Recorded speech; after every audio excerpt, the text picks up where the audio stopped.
원장님, 실을 보면 네. 좀 크게 긴 실이랑 짧은 실 두 네. 종류로 나누어지는 것 같은데 네. 혹시 차이가 있을까요? 네, 있습니다.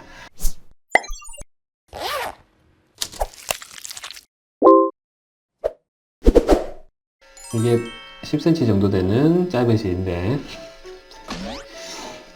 이 바늘 안에 실이 들어있습니다. 실을 한번 꺼내 볼게요. 이렇게 유효기간이 있기 때문에 시간이 지날수록 약하고 잘 부서지게 돼요. 그래서 한번 당겨 볼까요? 툭툭 부러지죠. 끊어지네요. 보통 PDO 실이라고 폴리다이옥산이라는 실인데 이 실은 우리 몸 안쪽에 조직을 꼬맬 때 시간이 지나면서 흡수되는 실입니다. 보통 실의 유통기한이 2년 정도인데 그래서 우리 몸에 들어가도 한 1년 내에는 분해가 된다고 생각하시면 됩니다. 이걸 어떻게 시술하냐 하면은 보통 얼굴 위쪽에서 대각선으로 또는 수직 또는 턱선 라인에 따라서 실을 심어주는 식으로 하는 것이 짧은 실입니다. 그럼 짧은 실로 했을 때는 네. 사실 효과가 크지는 않겠네요. 그리고 얼굴에 남은 실은 혹시 어떻게 되는지 좀 궁금합니다.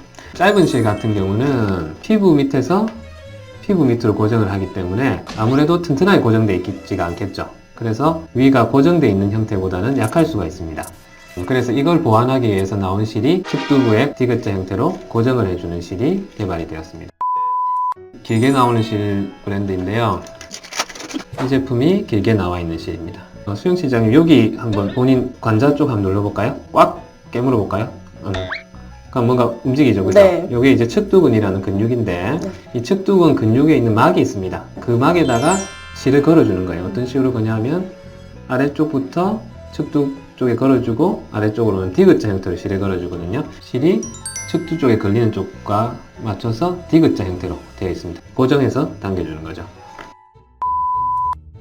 실 리프팅에 사용되는 실은 초반에는 흡수가 안 되는 실을 썼었어요. 우리 몸속에 이물질이 남으면서 문제를 일으킬 수 있기 때문에 최근에 나오는 실들은 흡수되는 실들이 많이 나왔습니다.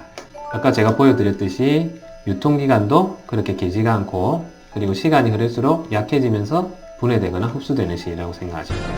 그래서 그만큼 안전합니다. 사실 실이 이렇게 여러 가지 종류가 있다 보면 뭐 장점도 있을 거고 단점도 있을 거고 그런 게 조금 궁금한데 각각 장단점에 대해서 설명이 듣고 싶습니다. 알겠습니다. 그 짧은 실 같은 경우는 피부 밑에서 피부 밑으로 걸리기 때문에 아무래도 당겨주는 힘이 약할 수가 있습니다. 그래서 디귿자로 들어가는 고정형 실에 비해서는 당겨주는 힘은 약할 수가 있지만 시술 시간이 짧고 그리고 부분적으로 실로서 교정하기가 편해요.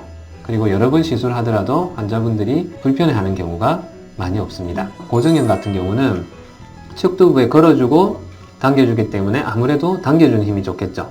그 당겨주는 힘이 좋지만은 그 당겨주는 힘 때문에 표면이 울퉁불퉁하다든지 함몰되어 있는 경우가 생길 수가 있고요. 그리고 측두부 쪽에 고정을 하게 되면 이 부분을 움직일 때 통증이 느껴진다든지 또는 턱을 많이 벌리게 되는 경우에 당겨지는 문제 같은 게 생길 수가 있어요.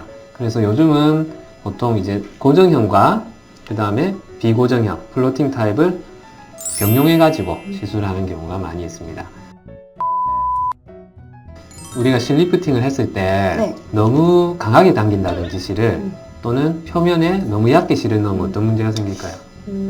표면에 울퉁불퉁한 그런 함몰이 생기지 않을까요? 그렇죠. 표면에 딤플이라고 해가지고 딤플이 보조개거든요. 네. 표면이 함몰되어 있는 형태가 생길 수가 있습니다. 수술을 하면서 교정할 수도 있고요. 수술 후에 약간의 남아있는 딤플은 보통 한두 달 있으면 대부분 개선이 됩니다. 하지만 조금 심하게 딤플이 생긴 경우에는 초반에 이제 마사지를 해준다든지 필요하면 바늘 같은 걸로 서브 시즌이라 해서 피부 밑쪽을 풀어주게 되면은 해결을 할 수가 있습니다.